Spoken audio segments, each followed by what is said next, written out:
नमस्कार मित्रांनो. पुन्हा एक वेळ आपणाला भेटायला आलोय. काय मग मजेत आहात ना?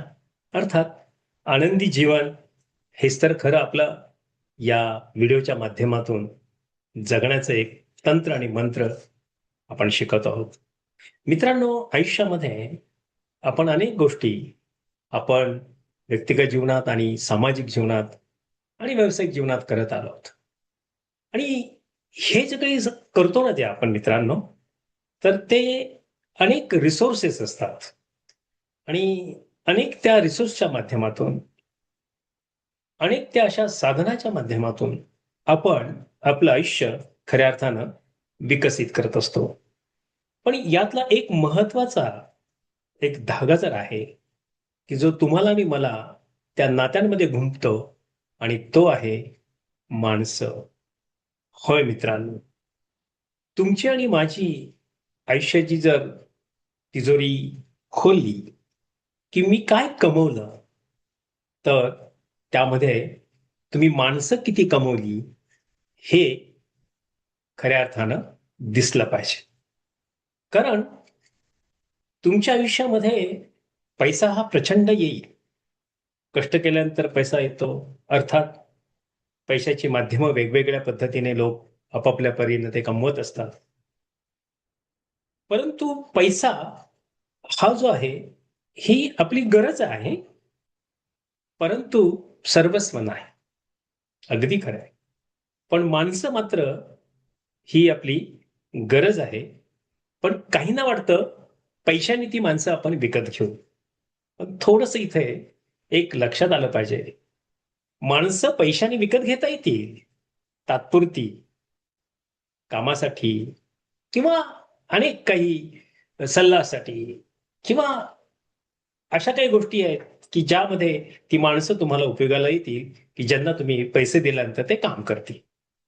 पण खरं सांगू, पैशाच्या पलीकडची जी माणसं असतात ना, ती वेगळी असतात. आणि ती पैशाकडे पाहून नाही येत तुमच्याकडे. ते तुमच्या नात्याकडे पाहून येत असतात. तुमच्या एकंदरीत जे प्रामाणिकपणा आहे, त्याच्याकडे ते काही पाहून लोकं येत असतात. अशीही लोकं समाजामध्ये असतात. त्यामुळे त्या लोकांची तुम्ही पैशाने किंमत नाही करू शकत. कारण ते कितीतरी पैशाच्या पलीकडे असतात.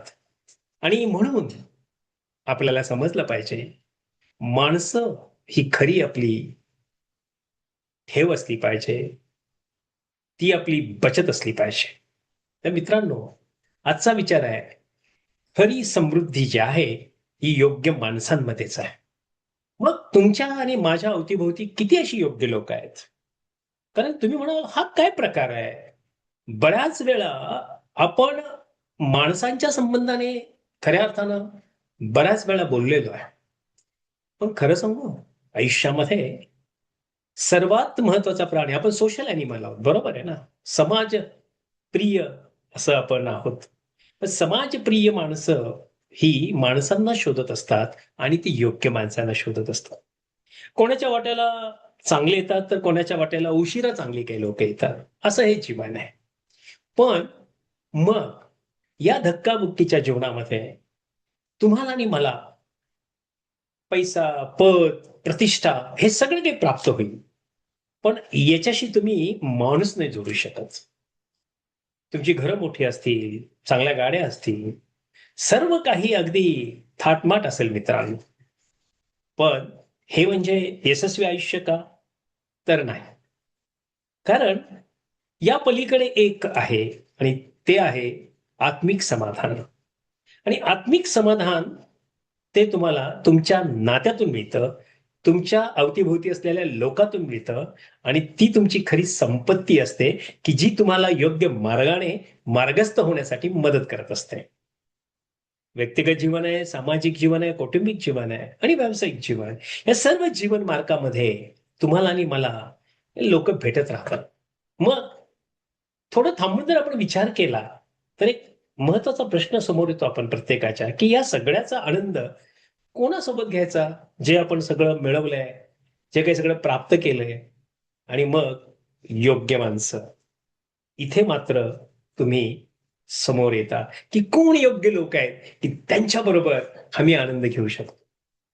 हा, तुमचं मन मोठं आहे आणि तुम्ही वेगवेगळ्या पद्धतीने लोकांना मदतही करता.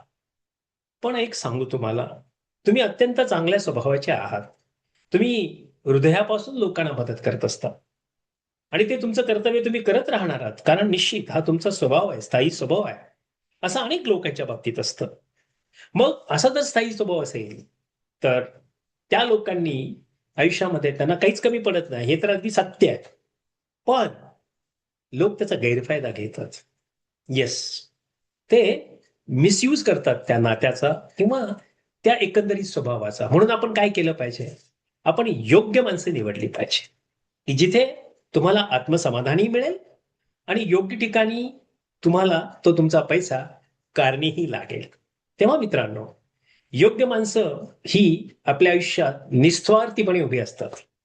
पहा, तुम्ही प्रयत्न करून पहा.